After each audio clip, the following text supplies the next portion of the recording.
He once swore loyalty to Adolf Hitler, and for a time, he believed in that oath.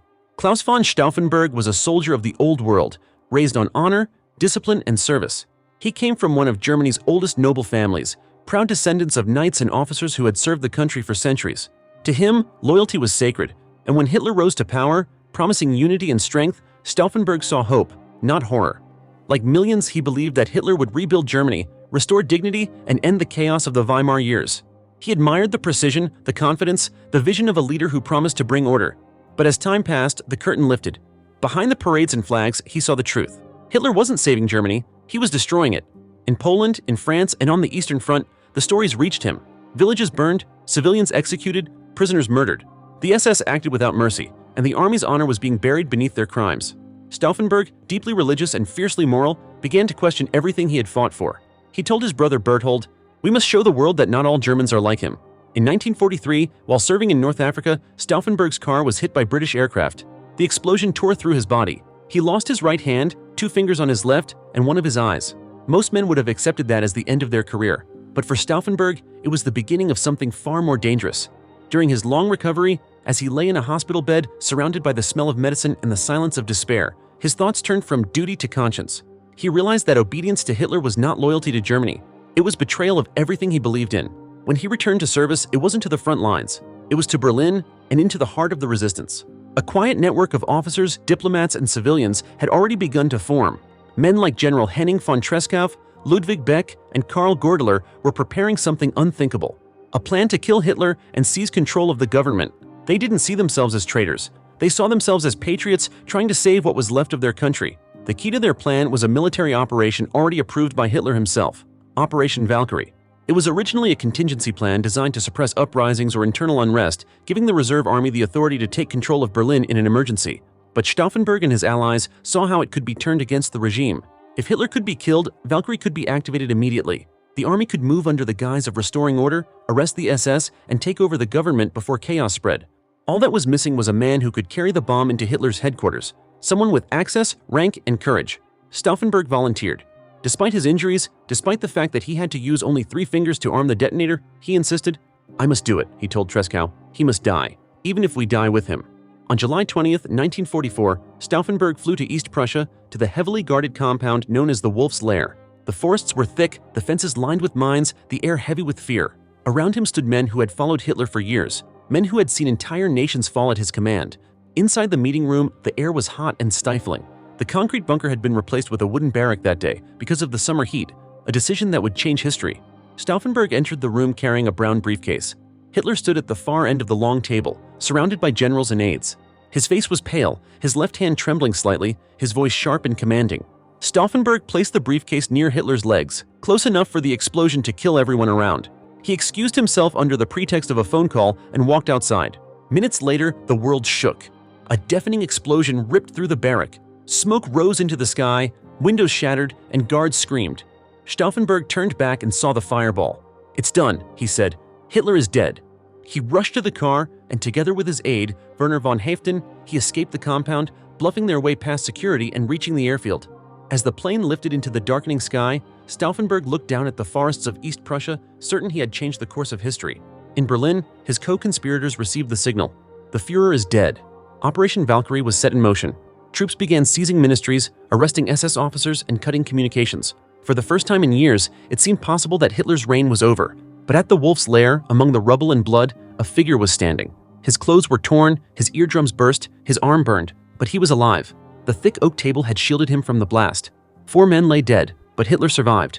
He called it a miracle of providence. In Berlin, the conspirators still didn't know. For a few hours, they believed they had done it. But as night fell, the phones started ringing. Reports came in, "The Führer lives." Confusion turned to panic. Some officers hesitated, others switched sides, and the fragile hope of liberation began to collapse. By the time Stauffenberg realized the truth, it was already too late. Berlin was quiet, but it was the silence before the storm. Stauffenberg returned to the War Ministry building, the Bendler block, unaware that Hitler had survived. He walked through the corridors confident and calm, issuing orders as if victory was already certain. Officers and clerks looked at him in disbelief, the kind of disbelief that comes from seeing someone trying to change history. "The Führer is dead," he told them. "Operation Valkyrie is in effect. Germany is free." For a few brief hours, those words echoed like thunder through the heart of Berlin. Reserve troops filled the streets. SS officers were arrested. The conspiracy, long whispered in secret, had finally come to life. But then, the phone rang. On the other end was Field Marshal Wilhelm Keitel from Hitler's headquarters, his voice trembling with rage. "The Führer is alive!" he shouted. Within minutes, the truth spread like fire. Radio stations announced that Hitler had survived an assassination attempt by a handful of criminal traitors. The illusion shattered. The soldiers who had followed Stauffenberg's orders began to hesitate. Some tore off their armbands and switched sides. Others waited, afraid to act. By nightfall, the coup was collapsing. Inside the Bendler block, chaos erupted. Officers argued, phones rang nonstop, and the once coordinated plan turned into panic. General Friedrich Fromm, who had secretly supported the plot but now saw it failing, tried to save himself. He ordered the arrest of Stauffenberg and his closest allies, Werner von Haften, Albrecht Merz von Quernheim, and Friedrich Ulbricht. Guards stormed into the office, weapons drawn. For a moment, Stauffenberg stood motionless. Then, realizing it was over, he straightened his uniform and said quietly, "I did what I thought was right." Fromm, desperate to erase any trace of his involvement, called for a court-martial on the spot. There was no trial, no defense, no mercy. At midnight, in the courtyard of the Bendler block, 4 men were led out under the cold light of lamps. Soldiers gathered in silence. The air was thick with tension and fear. Stauffenberg refused a blindfold. He stood tall, even with one eye and one hand, and faced the firing squad. His last words were clear and unwavering. "Long live our sacred Germany!" The shots rang out, echoing through the empty courtyard. It was July 20th, 1944. By morning, Hitler had regained control. He was furious, but also triumphant. He saw the failed plot as proof of his destiny, a sign that Providence had chosen him to survive. He ordered a wave of brutal retribution. Thousands were arrested. The Gestapo moved swiftly, interrogating, torturing, and executing anyone remotely connected to the conspiracy. Families of the plotters were punished under the doctrine of Sippenhaft, guilt by blood. Wives were imprisoned, children taken away, property seized. The same army that Stauffenberg had tried to save was forced to destroy its own heroes. The trials were a spectacle of cruelty. Defendants were brought before the People's Court, presided over by Roland Freisler, a man whose screams and insults filled the courtroom.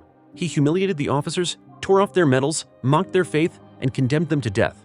Many were hanged in Plötzensee prison, their executions filmed for Hitler's private viewing. The conspirators died slowly, painfully, but with dignity. Among them were Ludwig Beck, who shot himself rather than submit, and Henning von Treschow, who detonated a grenade on the Eastern Front, saying, "The moral man has to act, even if he knows he cannot succeed." In the weeks that followed, the resistance was crushed. The world moved on, and Germany sank deeper into chaos. But the spark that Stauffenberg and his comrades lit did not die. It burned quietly in the memory of those who survived.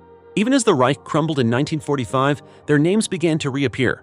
Whispered by prisoners, remembered by soldiers, honored by those who understood what they had done. After the war, it took years for Germany to face its own reflection. For a long time, Stauffenberg was seen not as a hero, but as a traitor, a man who had turned against his oath. It was easier to forget than to confront what his rebellion meant. But history has a way of finding justice in time. Slowly, the narrative changed. The Bendler Block courtyard became a memorial. Schools taught his name. Soldiers of the new German army, the Bundeswehr, swore their oath not to any man or leader, but to the Constitution and the people. A lesson written in blood by those who came before. Today, the name Claus von Stauffenberg stands for courage. The courage to act when everyone else is silent, to see the difference between loyalty and blind obedience. His story is not just about one failed assassination attempt, it's about a man who chose conscience over comfort, honor over survival. In a regime built on fear, he dared to believe that even one act of defiance could restore humanity. He was wrong in timing, but right in spirit. If his bomb had killed Hitler, perhaps millions of lives would have been saved. Perhaps the war would have ended sooner. But history is not made of what-ifs. It's made of choices. And Stauffenberg's choice, to stand against evil, knowing he would die, remains one of the most powerful in modern history. In Berlin, the courtyard where he fell is still there. On July 20th every year, soldiers gather in silence. They place wreaths, salute the memory of a man who dared to say no. On the wall, a single plaque reads, "You did not bear the shame. You resisted. You gave your life for freedom, justice, and honor."